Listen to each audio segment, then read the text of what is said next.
Bonjour à toutes et à tous et bienvenue pour cette nouvelle vidéo de... Nous sommes aujourd'hui le lundi 19 juillet. D'ailleurs, au passage, bon anniversaire mon cher père.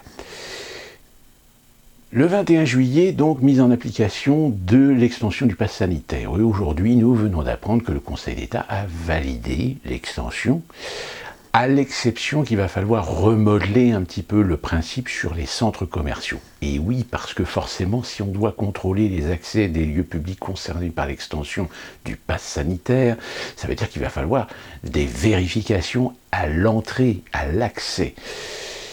Bon, même si à la rigueur, ils ont quand même pris conscience, un peu tard, que contrôler les accès de tous les grands centres commerciaux, ça commençait à devenir un véritable casse-tête, mais ça ne le sera pas moins pour d'autres lieux comme les lieux de spectacle, les lieux de divertissement, les parcs d'attractions, les cinémas.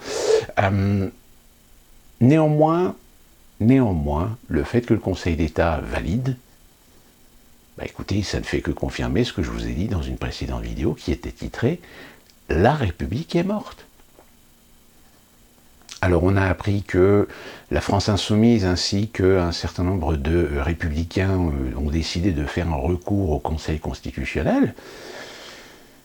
Mais j'ai envie de dire, le Conseil constitutionnel, si lui aussi valide, j'ai envie de dire, qu'est-ce qu'il vous faut de plus pour vous faire la démonstration que votre République est morte ?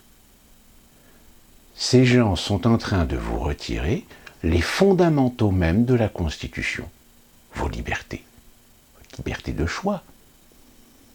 Je ne sais plus combien de textes concernés aujourd'hui vont être balayés par cette obligation vaccinale maquillée, puisque même en effet, si ce n'est pas une obligation vaccinale sur le papier, ça l'est par la dissuasion, ça l'est par la pression.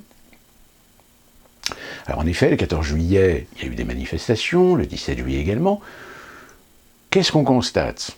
On constate qu'il y a eu quand même pas mal de gens. Mais qu'est-ce qu'on constate aussi ? On constate que les médias sont en train de passer un niveau au-dessus de propagande. On a BFM qui matraque anti-vaccins. C'était des manifs anti-vaccins. Alors qu'en réalité, ce n'étaient pas des manifestations anti-vaccins, c'était des manifestations contre le pass sanitaire. Ça ne veut pas dire que les gens ne veulent pas se vacciner. La preuve en est, c'est que dans les manifestations, il y avait autant de vaccinés que de non-vaccinés. Mais voilà, il faut absolument détourner la raison gardée, détourner l'authenticité de l'investissement de tous ces gens à manifester dans la rue pour les faire passer pour ce qu'ils ne sont pas. On a déjà vu cette tactique sur les gilets jaunes. Cette façon qui est d'essayer de dissuader l'opinion que ces gilets jaunes sont contenus de gens d'extrême droite, de racistes, d'antisémitistes, etc. D'antisémites, pardon. Là, nous avons un sondage qui est tombé. 63% des gens sont d'accord avec Emmanuel Macron pour l'extension du pass sanitaire. Là encore, un sondage Ipsos avec un organisme britannique sur un échantillon de 1000 personnes, fait entre le 13 et le 14 juillet. Excusez-moi du peu, mais qui fait des sondages le 14 juillet, un jour férié ? 1000 personnes. Là, tous ces gens sur les médias, sur les plateaux de télé, vous disent « Oui, mais regardez, 63% des gens sont d'accord avec Emmanuel Macron. » Est-ce qu'il va y avoir quand même quelqu'un qui va avoir les couilles de leur dire « Oui », sauf que je vous rappelle que vous, médias que vous êtes, vous avez laissé des gens dire sur vos plateaux que oui, il faut quelques dizaines de milliers de personnes, de gilets jaunes dans la rue, ce n'est pas représentatif de l'opinion et de la majorité des Français. Ces gens-là qui ont manifesté les 14 et 17 juillet, ce sont quelques centaines de milliers de personnes. J'ai quoi, dizaines de millions, non, dizaines de milliers, pardon, pour les gilets jaunes, et centaines de milliers pour ces manifestants du 14 et 17 juillet, qui ne sont pas représentatifs des millions de Français. En revanche, on fait un sondage sur 1000 personnes pour dire que 63% des Français sont d'accord avec Emmanuel Macron. Comment voulez-vous être crédible Mais on continue à vous prendre pour des débiles, on continue à vous prendre pour des enfants, on continue à vous prendre pour des crétins, et ça va aller de plus en plus, ça va aller crescendo. Crescendo jusqu'à ce qu'on commence à dire « Oui, mais non, mais là, ça va pas, les Français sont irresponsables, il faut qu'on change les choses, il faut qu'on les prenne en main, il faut qu'on les gronde, il faut qu'on les punisse parce qu'ils ne sont pas bien pensants. » Parce qu'aujourd'hui, c'est le pass sanitaire, mais demain, ça sera l'idéologie. Si vous critiquez les migrants, si vous critiquez l'immigration, si vous critiquez les racailles issus de l'immigration, etc., vous n'êtes pas bien pensant. Il va falloir donc vous traiter, vous identifier. Alors évidemment, certains sur les réseaux sociaux ont fâcheuse tendance à dire « Oh non mais attendez, vous exagérez, vous exagérez ». Là actuellement, on a des gens qui diffusent des documents, qui font un comparatif entre les interdictions qu'il y avait pendant sous l'occupation, pendant la Seconde Guerre mondiale, et les interdictions finalement de ce pass Covid. Évidemment, il y a des gens qui disent « Non, mais attendez, vous êtes ridicule, vous comparez ce qui n'est pas comparable ». Moi, j'ai envie de dire, allez interroger les gens qui ont connu l'occupation. Vous allez voir ce qu'ils vont vous dire.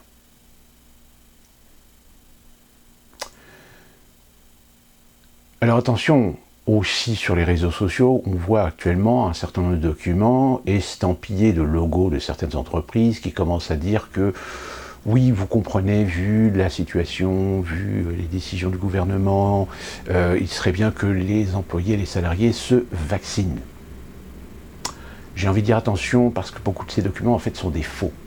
Ils sont des faux pourquoi? Tout simplement parce que tant que la loi n'est pas passée, les entreprises n'ont pas le droit d'anticiper. C'est interdit. Donc attention à ces documents. Ce sont des faux, ce pas des vrais. Hein, surtout quand c'est estampillé McDonald's, Burger King, etc. Non, ces entreprises le feront sans doute en sorte que leurs employés soient tous vaccinés. Mais pour l'instant, ils ne peuvent pas faire de note officielle tant que la loi n'est pas passée. Et encore, la loi concerne quoi? Concerne les gens non vaccinés.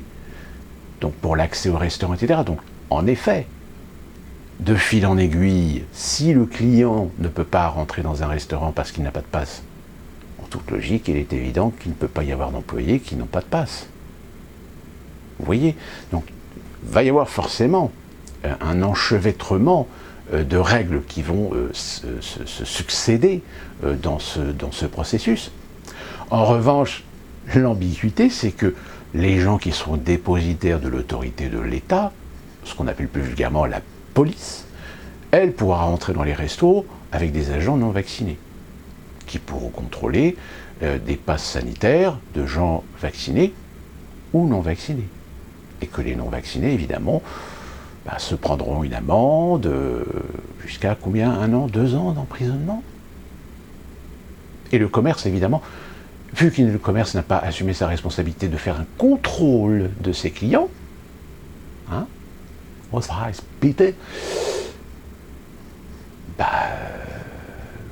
48 000 € d'amende. Question: dans les restaurants, les centres commerciaux, les théâtres, les cinémas, etc., est-ce que les gens qui vont demander le pass sanitaire sont-ils assermentés pour le demander? Non. Donc, n'importe quel citoyen est parfaitement en droit de refuser de présenter son pass sanitaire. D'autant plus que le pass sanitaire, je rappelle, encore un problème éthique, possède des données médicales. Or là, nous ne sommes plus dans le cadre du secret médical, puisque nous exposons des données personnelles à n'importe qui, à n'importe quoi. Aujourd'hui, certains professionnels et certains syndicats représentatifs de secteurs commerciaux sont inquiets, et à juste titre. Parce que finalement, si cette loi passe le 21, avec le renforcement à partir du 30 août, ça veut dire que tous les non-vaccinés ne pourront plus aller dans ces endroits et donc ne pourront plus consommer.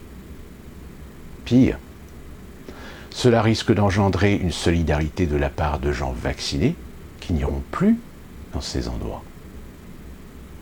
Moi, j'entends déjà des échos depuis la France d'inquiétude de mes collègues dans les cinémas qui disent si jamais cette loi passe, on risque d'avoir des gens qui vont finalement plutôt retourner maintenant vers le streaming et n'iront plus au cinéma. Imaginez une famille qui est quand même le potentiel commercial le plus intéressant pour les cinémas, eh bien n'iront plus voir les films familiaux puisque les gamins ne sont pas vaccinés ou les parents ne sont pas vaccinés. Pareil pour les commerces.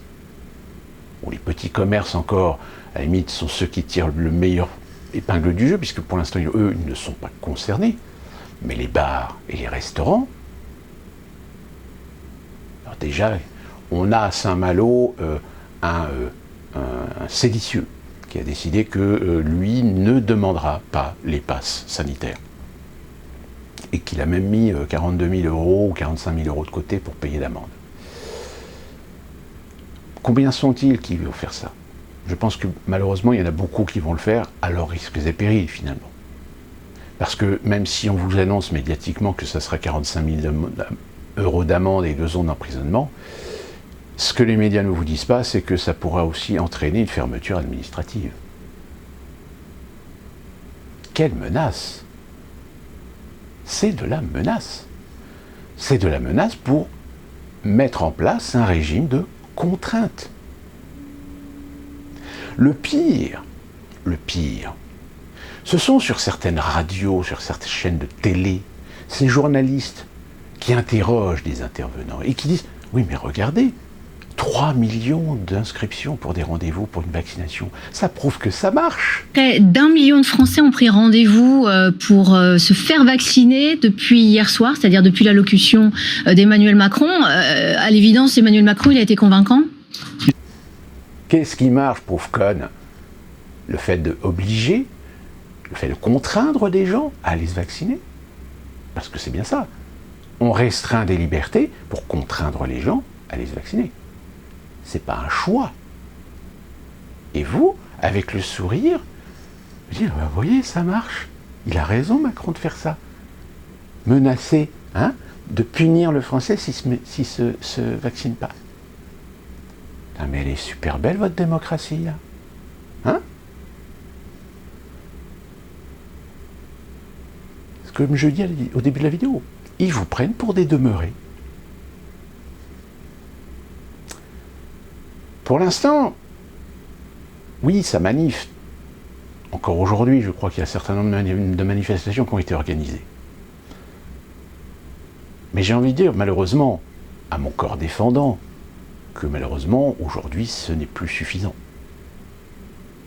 On a M. Castaner qui a demandé à ce qu'une enquête soit levée contre la députée Warner, cette dame, qui vient de se faire virer d'ailleurs de son groupe parlementaire, parce qu'elle a incité les Français à faire pression sur leurs députés, c'est-à-dire même d'aller au pied de chez eux pour leur mettre la pression. Alors évidemment, cette histoire n'est pas terminée, puisque maintenant le texte doit passer devant le Parlement, donc doit être présenté à l'Assemblée nationale ce mercredi et ensuite au Sénat à partir de jeudi, donc à partir de vendredi, on devrait savoir si oui ou non le Parlement a suivi, ou suit, ou suivra. Si le Conseil constitutionnel n'est pas saisi ou n'accepte pas la saisie qu'il a reçue de la part de certains parlementaires pour bloquer ou demander la révision d'un certain nombre de textes dans cette loi, ben oui, j'ai envie de dire, malgré la contestation qui est quand même non négligeable, parce que pour un manifestant dans la rue, on peut estimer qu'il y a au moins 5 ou 6 Français qui ont le même état d'esprit, qui pensent la même chose, qui trouvent que c'est inadmissible, ben la République est morte. Donc si, je vous le dis, je vous le redis et le re-redis, aujourd'hui c'est le pass sanitaire, demain ça sera autre chose. Demain, ça sera les séditieux qu'on va essayer de chasser en imposant un certain nombre de règles, un certain nombre de valeurs, comme ils ont fait il y a quelques années avec le fameux traité de Marrakech sur les migrants. C'est-à-dire sacraliser les migrants. Si vous contestez l'invasion migratoire, ben vous êtes un séditieux, vous êtes hors la loi. Donc, vous savez, on entend souvent des gens dire « oui, mais vous utilisez des termes que vous ne comprenez pas, c'est des termes, vous exagérez en utilisant tyrannie, en utilisant dictature, etc. » Mais excusez-moi, mais comment appelez-vous le fait de contraindre des citoyens, de contraindre un peuple à une règle imposée de façon parfois discutable, mais d'ailleurs sans débat? Je ne sais pas, démocratie, il devrait y avoir débat, mais là il n'y a même pas débat. Vous appelez ça une démocratie, vous? Non. Encore une fois, bien évidemment, certains diront oui, mais il y a une situation exceptionnelle de péril. Quel péril? Une pandémie qui tue 0,05% de la population mondiale? Je ne vais pas vous remettre les chiffres parce qu'il y en a assez de faire des outils comparatifs pour s'apercevoir que les morts, que ce soit par le Covid ou que ce soit par les vaccins, etc., ça représente rien. Par contre, en revanche, quand il s'agit de camoufler le fait que tous ces vaccins sont toujours en phase expérimentale et que de ce fait, ils ne devraient même pas être obligatoires, ils ne devraient même pas être imposés. Il y en a un d'ailleurs, très amusant, qui m'a sorti le coup du BCG. Oui, mais le BCG, vous savez que le BCG, les premières recherches du BCG ont commencé au début du XXe siècle, 1905, 1904, je crois. Que les premières expérimentations ou les premières vaccinations sur l'être humain ont eu lieu en 1924. Que la France a rendu obligatoire le BCG en 1950. C'est-à-dire qu'on avait déjà 25 ans de recul sur les vaccinations humaines et 50 ans de recherche sur le vaccin BCG. Et vous voulez faire l'outil de comparaison de l'obligation du BCG pour légitimer de rendre obligatoire des vaccins qui n'ont même pas 2 ans d'expérimentation? Et vous foutez de la gueule de qui? D'ailleurs, la personne qui m'a sorti cette connerie, elle ne m'a même pas répondu. Parce qu'évidemment, qu'est-ce qu'elle voulait qu'elle réponde? Donc, enfin voilà, il faut comparer ce qui est comparable. Or, malheureusement, dans une façon globale aujourd'hui, vous avez à la tête du gouvernement, du pays et de l'élite intellectuelle, artistique et médiatique, des gens qui sont là pour vous conditionner, pour vous manipuler, qui font de la propagande, qui font de la déformation, qui font de la déculture. La déculture, elle existe, hein, elle est là. Il suffit d'entendre, hein, il suffit d'écouter des fois des arguments de gens pour se rendre compte, oui, il y a un sacré problème de culture. Je ne vais pas insister sur l'intelligence. Tout le monde n'a pas le même niveau d'intelligence, mais l'intelligence ne veut rien dire. Vous avez des gens qui ne sont pas forcément très intelligents, mais qui savent se servir de la logique et du bon sens. Comme vous avez des gens qui sont très intelligents, mais qui manquent totalement de recul, de raison et de bon sens. Hein? Donc, la valeur des choses dépend toujours de la perception que l'on a de la situation.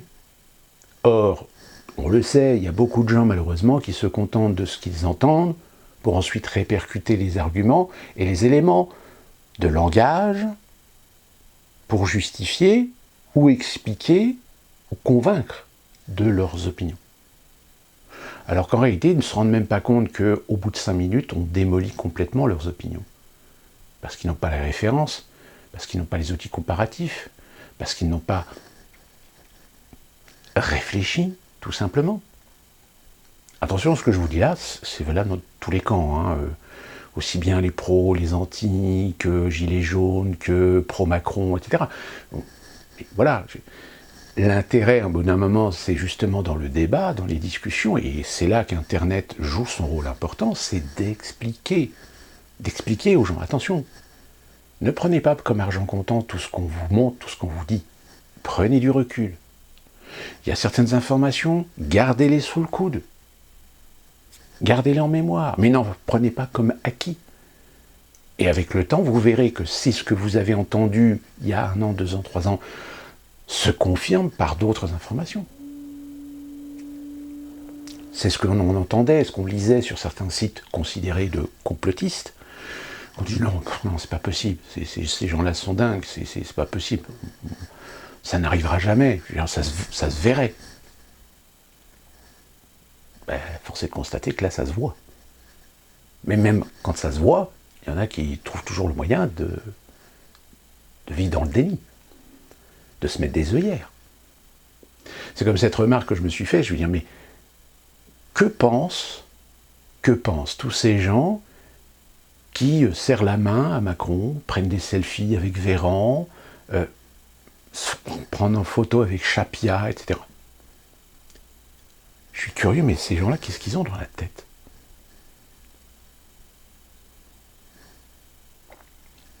Bah, c'est les mêmes gens qui, malheureusement, ne s'intéressent pas aux choses. C'est les moutons. Voilà, c'est les moutons de Panurge. C'est les gens qui ne veulent pas prendre la responsabilité de penser. C'est des gens qui ne veulent pas prendre la responsabilité d'avoir une opinion sur quelque chose. On en a tous croisé, de ces gens qui, ouais, moi je m'en fous, j'ai pas d'opinion là-dessus. Comment tu veux pas avoir d'opinion sur des choses quand même qui te concernent ta santé, qui concernent tes libertés? Ouais, enfin, moi de toute façon, tant que j'ai mon boulot, tant que je touche mon salaire, tant que j'ai mon week-end, que je peux aller au foot, que je regarde mes films, etc., le reste, je m'en fous. Donc, tu es le parfait client. Oui, tu es le parfait client de ce que on qualifie aujourd'hui de société asservie.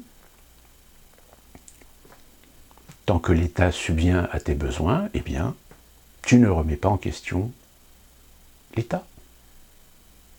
Même si finalement l'État, un jour, se servira de toi ou de tes enfants pour faire des sales besognes. Ou servir d'expérimentation, servir de laboratoire. Contre tout principe de droit de l'homme, d'ailleurs. Alors, en effet, pour revenir aux gens qui considèrent c'est le début de la dictature, etc., qu'on leur dit c'est exagéré. Non, c'est pas exagéré.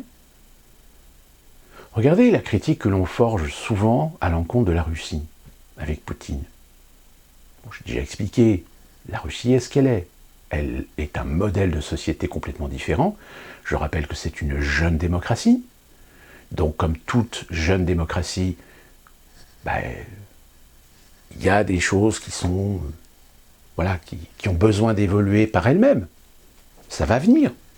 Mais c'est pas parce que chez nous, ça y est, c'est acquis, mais chez nous, on a quand même mis le temps. On a mis du temps pour assimiler, pour changer les mœurs. Or, parce qu'on considère que nous avons évolué, nous avons fait évoluer nos mœurs dans le bon sens, donc les autres nations doivent absolument suivre le même modèle. Mais non. Ces sociétés, ces pays, ces cultures, elles y viendront le jour où elles y viendront. C'est comme la Chine. Aujourd'hui, vous remarquerez qu'on parle de la Chine, mais pas trop. Ben oui, parce que on ne veut pas que les gens comprennent que finalement la Chine, elle a un but, celle de nous asservir. Elle veut nous asservir pourquoi? Ben pour nous punir de ce que nous avons fait à la Chine. Parce qu'après tout, ce sont bien les Occidentaux qui ont participé, contribué au déclin et à la chute de l'Empire de Chine.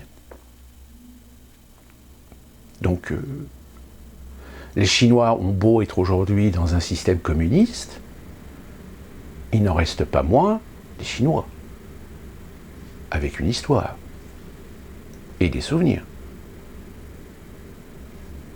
Donc forcément, quand vous avez un monsieur comme Xavier Bertrand, qui a une certaine fascination pour la Chine, son modèle de contrôle. Je rappelle que en Chine, aujourd'hui, on part du principe que en Chine, vous avez des libertés. Mais la seule liberté que vous n'avez pas le droit d'avoir, c'est de faire de la politique. Mais sinon, vous pouvez faire tout le reste, vous pouvez faire ce que vous voulez. Dans le cadre de la loi, évidemment, comme en France. En France, vous avez des libertés, mais les libertés sont cadrées par la Constitution. Et la Constitution est très claire, c'est que vous avez des libertés dans le cadre de la loi, dans le cadre de ce que la loi vous autorise à avoir en tant que liberté. Et bien en Chine, c'est pareil.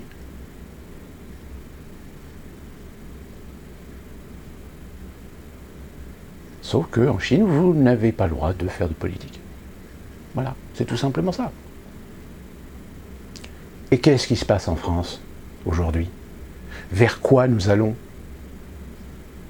Eh bien, nous allons tout simplement vers une société aseptisée de toute critique, de toute sédition, de toute rébellion, de toute insurrection, de toute contestation. Si ce n'est évidemment dans des modèles, dans des habillages, vous aurez toujours le droit de manifester, mais sous le cadre de syndicats ou d'associations ou de groupes reconnus par le système, reconnus par l'État. Et donc, maintien. Vous aurez toujours le droit de penser ce que vous voulez, à condition que vous ne touchiez pas au dogme. La vaccination est un dogme.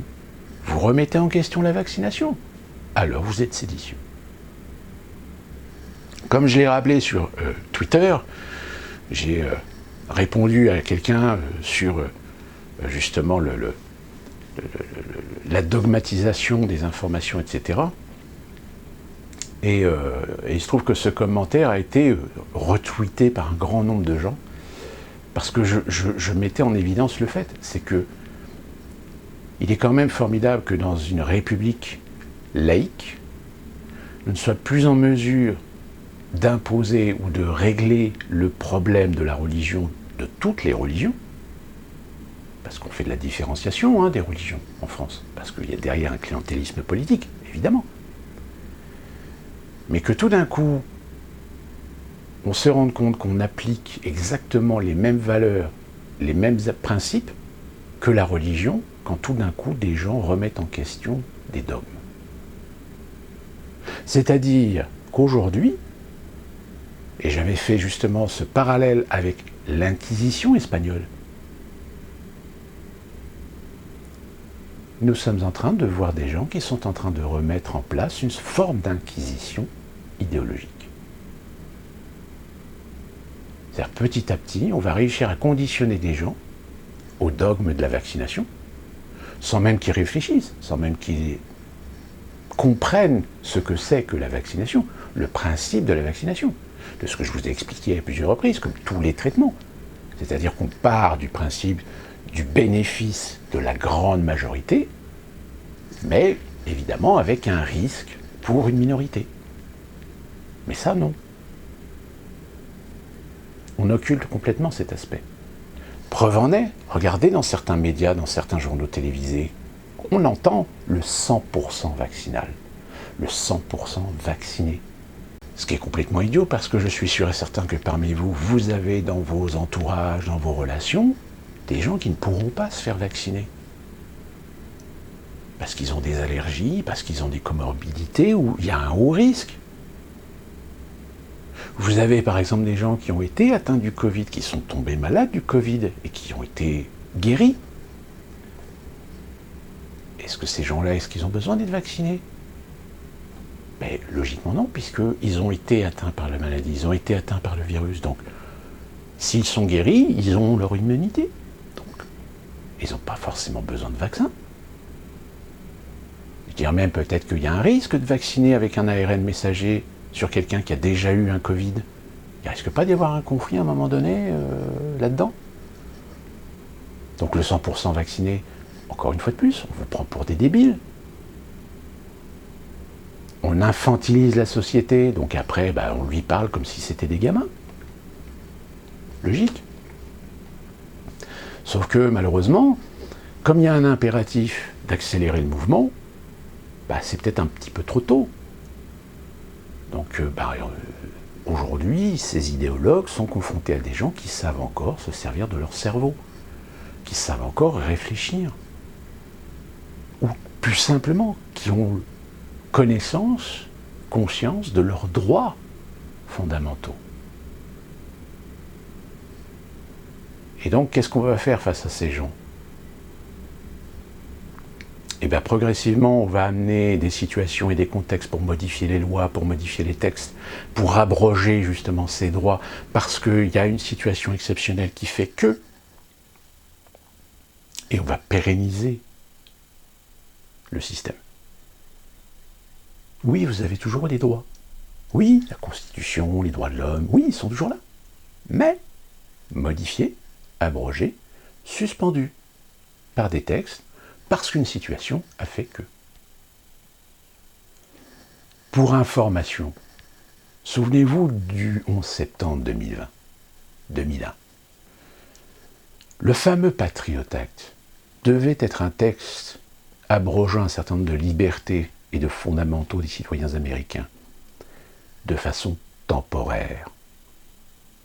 En effet, un certain nombre de règles, un certain nombre de lois se sont terminées, mais d'autres ont été institutionnalisées. C'est-à-dire qu'aujourd'hui, si avant les agences de renseignement américaines n'avaient pas le droit de ficher ou d'avoir des informations, de collecter des informations sur les citoyens américains, eh bien aujourd'hui, elles ont conservé cette capacité. Légalement. Parce qu'évidemment, illégalement, c'est comme en France, faire la polémique et du débat sur le fichage ethnique et religieux, ne vous y trompez pas, il existe. Mais il ne faut pas le savoir, il ne faut pas que ça se sache, parce que c'est illégal. C'est pour ça d'ailleurs que Washington fait un petit peu pression sur Paris pour dire bon, allez, faites un peu de statistiques ethniques, etc., parce qu'on y voit un petit peu plus clair sur votre situation, parce que c'est un peu le bordel chez vous. Bon, sauf qu'évidemment, les Américains ne comprennent pas le pourquoi en France on ne fait pas de statistiques ethniques et religieuses. C'est parce que par le passé, on a quand même fait ça pendant pas mal de temps, et ça a malheureusement été utilisé à des fins génocidaires. Et oui. Mais ça, au niveau de la société américaine, c'est acquis.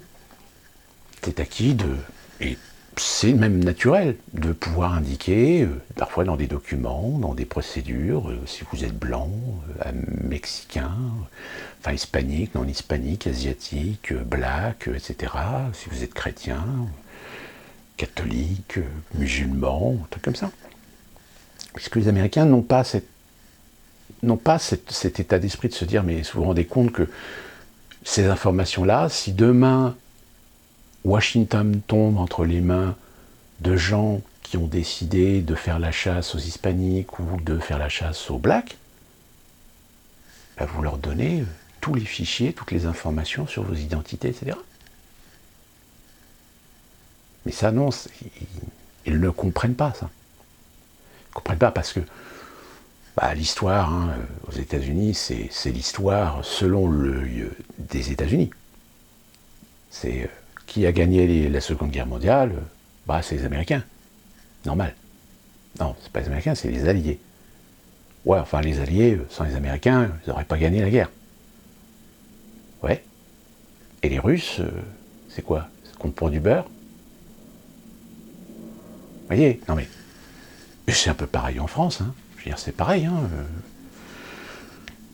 Aujourd'hui, je suis certain que si on prend des gamins qui sont en 4e ou 5e, qui apprennent l'histoire du XXe siècle, si on leur pose des questions sur des détails, on va se rendre compte que c'est comme la Révolution française.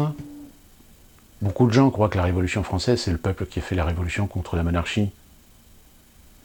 Alors qu'en réalité, Il y a eu des insurrections un petit peu partout en France, mais de façon très sporadique, de façon très diffuse, mais qui a pris une véritable ampleur le jour où des Français parisiens ont pris la Bastille. Mais le tout sous un management, sous une direction, sous un contrôle idéologique de la bourgeoisie. Et aujourd'hui, si vous regardez la Révolution française dans le détail, vous vous rendez compte qu'en effet, la Révolution française n'est pas une révolution des peuples français. La Révolution, elle naît de l'action de Parisiens qui ont pris la Bastille et qui a engendré un ensemble d'événements sous l'influence, sous insufflé par la bourgeoisie. La bourgeoisie, selon évidemment un contexte propice. C'est évidemment que la bourgeoisie n'a pas monté tout le monde contre la monarchie. La situation économique et sociale et politique était tellement désastreuse qu'en réalité la bourgeoisie a été très opportune de se servir de cette situation et de ce contexte à son profit, pour satisfaire son ambition finalement, à terme de réussir à dégager la monarchie. Donc vous voyez, tout est une question de détail, d'un enchevêtrement de choses, d'un enchevêtrement d'événements et d'opportunisme, de catégories sociales, politiques, idéologiques, religieuses, etc. etc. Donc ce n'est pas du fait d'un groupe en particulier, mais d'un ensemble d'enchevêtrements, d'un enchaînement d'événements qui fait que, il y a un moment donné, des choix, des décisions, des discours, des orientations, des directions, des contrôles ont permis à l'histoire de se dessiner telle que nous la connaissons aujourd'hui. Tout simplement. Et c'est encore vrai aujourd'hui. C'est d'autant plus vrai qu'aujourd'hui nous en avons la maîtrise et les connaissances et les compétences de l'importance de l'information, de l'importance de la donnée, sur l'impact que peut avoir sur l'opinion du peuple. C'est pour ça qu'Internet, c'est un problème. Il faut contrôler Internet. Parce que sur Internet circulent beaucoup trop d'informations, à la fois des informations qui sont un peu tout et n'importe quoi, comme des informations qui, à un moment donné, éclairent les esprits. Ils se disent, mais oui. Et c'est ce qui se passe aujourd'hui. La plus grande peur des élites mondialistes, c'est que de plus en plus de gens commencent à comprendre la réalité, commencent à comprendre les rouages du système, commencent à aller sur Internet pour aller voir des gens, lire des vidéos, lire des documents, enregistrer, prendre des PDF, capter des livres en PDF, etc. Et à un moment, commencer à reconstituer le puzzle de quelque chose où les gens commencent à se dire, ben oui. Le pote qui a 20 ans me disait qu'il y avait une volonté d'instaurer un nouvel ordre mondial, je lui ai dit, mais t'es un con, t'es un conspirationniste, c'est n'importe quoi. Aujourd'hui, cette même personne se souvient de ce pote il y a 20 ans, se dit, finalement, il n'avait pas tort.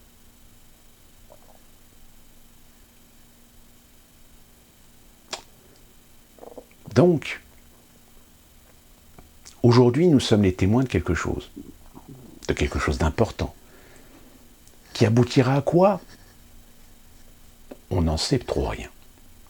Par contre, ce dont on est sûr, c'est que jamais, il y a encore quelques années, on aurait imaginé voir un gouvernement et un président aller à l'encontre des intérêts, des libertés des Français, sous le prétexte d'une pandémie, sous le prétexte donc d'un événement. Un événement manipulé, scénarisé, interprété d'une certaine façon pour accéder au consentement du peuple. C'est le principe de la théorie du chaos. Et aujourd'hui, force est de constater que ça marche. Enfin, ça marche auprès de certaines personnes. La preuve, c'est qu'on a quand même 3 millions de gens qui se sont précipités pour prendre un rendez-vous pour se faire vacciner. En quelques jours. Alors attention, encore une fois, il y a de fortes chances que sur ces 3 millions de gens, il y en ait les 2/3 qui, parce qu'ils ont peur de perdre leur liberté, d'aller au cinéma, au théâtre, machin, etc., en réalité, ils vont se faire vacciner. Et qu'après, sur les plateaux de télé, oui, vous avez ces gens qui vont dire, oui, ça fonctionne, ça marche.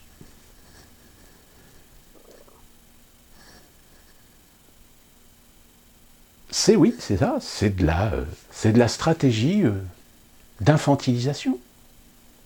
On réussit à instaurer une société de consommation, on réussit à mettre en place un certain nombre de gens dans des générations qui sont matérialistes.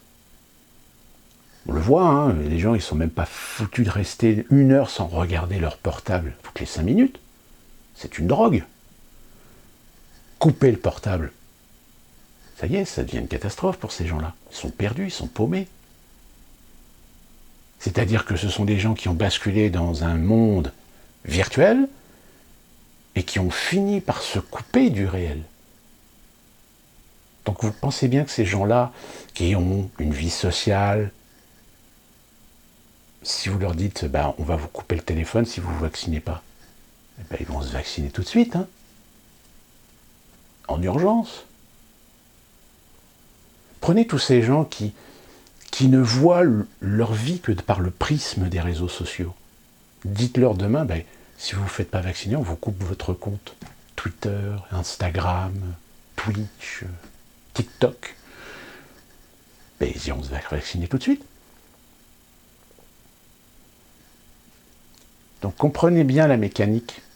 Aujourd'hui, c'est le vaccin. Mais demain, ça va être quoi? Ça va être le vote. Attention, si vous ne votez pas, on vous coupe Internet. Parce que vous ne faites pas votre devoir de citoyen. Et vous aurez beau dire, je ne fais pas mon devoir de citoyen parce que, premièrement, c'est ma liberté de voter ou pas voter. Et deuxièmement, je n'ai pas envie de voter parce que j'aime pas les 2 candidats que vous me proposez. Et on vous dira, mais on ne vous demande pas d'avoir du choix. On ne vous demande pas de votre avis. On vous demande de voter. Point. On s'en fout de votre avis, on s'en fout de votre opinion. On vous demande de jouer votre rôle de citoyen, mais vous fermez vos gueules. Et comme ça, après, derrière, vous avez tous les idéologues intellectuels sur les plateaux télé. Mais vous voyez, la démocratie fonctionne, puisque les gens votent. Oui, mais ils votent pas par choix, par contrainte. Oh, mais non, mais prouvez-le. Mais il n'y a pas besoin de le prouver, on le voit tous les jours. Tous les jours, on voit des gens qui sont prêts à accepter tout et n'importe quoi, si jamais vous les menacez de leur couper les vivres de quelque chose.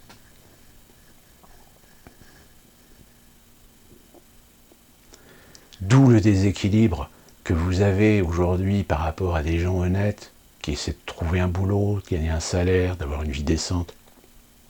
Et à côté de ça, ils voient des gens dépendants de réseaux illégaux, de marché de la drogue, du recel, prostitution, etc., et qui se font des 100 et des 1000 et qui arrivent à s'acheter du bien matériel plus cher que ce que vous pouvez vous payer en étant honnête.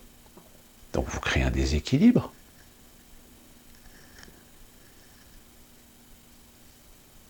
Donc ce déséquilibre va à contrario de l'intérêt d'essayer d'asservir un peuple. Donc si on n'est plus dans la phase de vouloir asservir un peuple, mais plutôt de le diviser, ou de l'asservir d'une façon beaucoup plus brutale, eh bien dans ce cas-là, moi je pose toujours la question, à qui profite le crime? Eh bien la réponse, elle est peut-être du côté de la finance. La réponse, elle est du côté de l'économie. Je ne sais pas pour vous en France, mais ici aux États-Unis, l'inflation des prix se confirme. Pénurie, comme je vous l'ai expliqué dans une précédente vidéo. Donc il va y avoir à un moment donné un ensemble de données, un ensemble d'éléments qui vont dire attention là, lanterne rouge, qui clignote. D'ailleurs, il faut savoir qu'il y a un certain nombre d'experts plutôt bien réputés aux États-Unis dans le monde de la finance, dont un, dont je crois son nom c'est Rombini, qui avait d'ailleurs émis déjà une alerte peu de temps avant la fameuse crise des subprimes, et qui disait regardez ce qui est en train de se passer aujourd'hui. On est en train de voir exactement ce qui s'est passé pratiquement avant la grande crise des subprimes en 2008. C'est-à-dire qu'on a le CAC 40 qui atteint des sommets, on a de plus en plus de demandes sur de la valeur refuge, or, argent, et là aujourd'hui, on est en pleine guerre sur le Bitcoin. On est en pleine guerre sur la création des monnaies, des crypto-monnaies. Donc c'est que quelque part, ces ensembles de petits détails tentent à démontrer que si la Covid-19 a permis d'insuffler, enfin pas d'insuffler, mais de prolonger un délai d'une explosion généralisée du système financier mondial, force est de constater que les indices de l'explosion sont toujours là. C'est-à-dire que la mèche est toujours allumée. Le baril de poudre, c'est des mégas et des mégatonnes. Hein. Donc la mèche, elle se consume. Sauf que la pandémie, elle est arrivée. Elle a recouvert un petit peu la mèche. Donc la mèche, elle s'est consumée un petit peu plus lentement. Mais si grâce à la pandémie, nos gouvernements, le système, ne réussit pas à asservir ou à soumettre les peuples à de nouvelles règles, à de nouvelles normes, ben la mèche, elle va repartir jusqu'à ce que ça explose. Et le problème, c'est que si ça explose, ça va empirer la situation parce que ça va faire prendre conscience au peuple que finalement, ils se sont fait baiser bien profond depuis des années, que ça va éveiller évidemment toutes les animosités, toutes les rancœurs, toutes les haines. Et quand je dis toutes les haines, c'est évidemment toutes les haines intersociales, interraciales, interreligieuses, intercommunautaires. Et là, tout d'un coup, on se dit, mais oui, bien sûr, pourquoi est-ce que l'Europe veut-elle déverser autant de migrants sur les pays européens? Et tout simplement parce que les migrants vont être les boucs émissaires de l'explosion. C'est-à-dire que les peuples européens vont se retourner contre ces invasions barbares. J'ai envie de dire, à la limite, aux migrants, ne venez pas en Europe. Parce que vous êtes des instruments. Vous êtes des outils. C'est vous qui allez en prendre plein la gueule quand le jour où ça va péter. Et comme ça, eh ben, tous les gouvernements, les politiciens, les idéologues, les finances, etc., ils vont faire leur petite magouille, etc., derrière, en coulisses, pendant que tous les gens vont se taper sur la gueule les uns les autres. Chaos, insurrection, guerre civile, ce que vous voulez, peu importe. Ça justifiera, en plus de ça, aux États et aux régimes élitistes d'imposer des lois martiales, d'imposer l'armée, etc., pour rétablir l'ordre. Et puis là, en effet, là, vous saurez tous les éléments flagrants de dictature. Mais toujours sous couvert du manteau de la démocratie.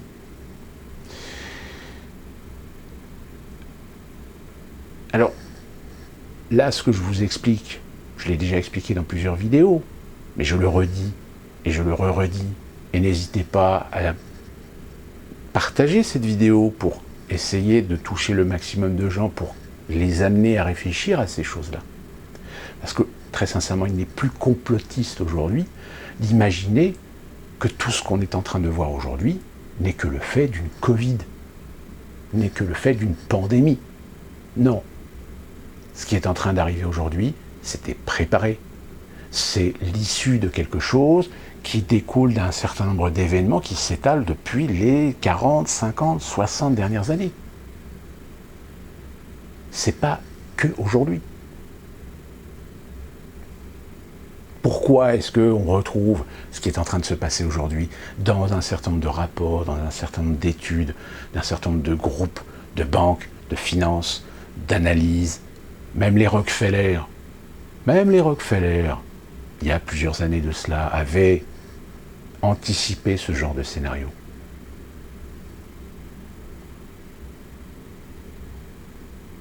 Sans compter en plus de ça les montées de guerre économique entre les États-Unis et la Chine. C'est-à-dire qu'il y a un moment donné, tous les coups vont être permis. Je rappelle que la Chine va pousser toujours plus loin le bouchon, parce qu'elle veut prendre le contrôle du Pacifique.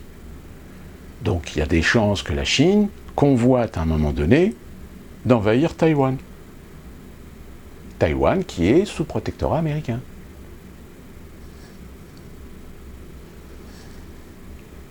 Ah oui, non mais ça se frite en ce moment, hein, dans le Pacifique, hein, faut pas croire, hein. Et puis vu que les États-Unis économiquement, on ne peut pas dire qu'ils soient très en forme, ils se reposent uniquement sur le fait qu'ils font de la planche à billets, le fait que le dollar reste encore une monnaie relativement stable, parce que de toute façon il n'y en a pas d'autre, hein, pour la menacer, même l'euro de toute façon est dans le trou. Donc, il va y avoir à un moment donné quelque chose. Il faut un déclic. Le déclic, il va être où? On ne sait pas. L'Ukraine? Pas sûr. Le Pacifique? Encore moins. Est-ce que pourrait éventuellement aux États-Unis voir un nouveau attentat ou un nouvel attentat de grande envergure pour trouver le nouvel ennemi?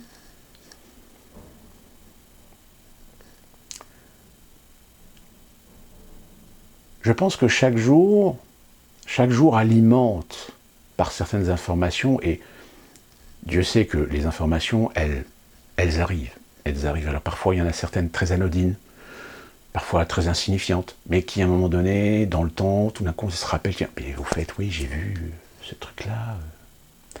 Vous rajoutez là-dessus la chape de la manipulation d'ailleurs qu'on vient d'avoir encore une fois de plus avec Merkel, qui met sur le compte du réchauffement climatique les drames des inondations qui ont eu lieu en Allemagne et en Belgique ce week-end.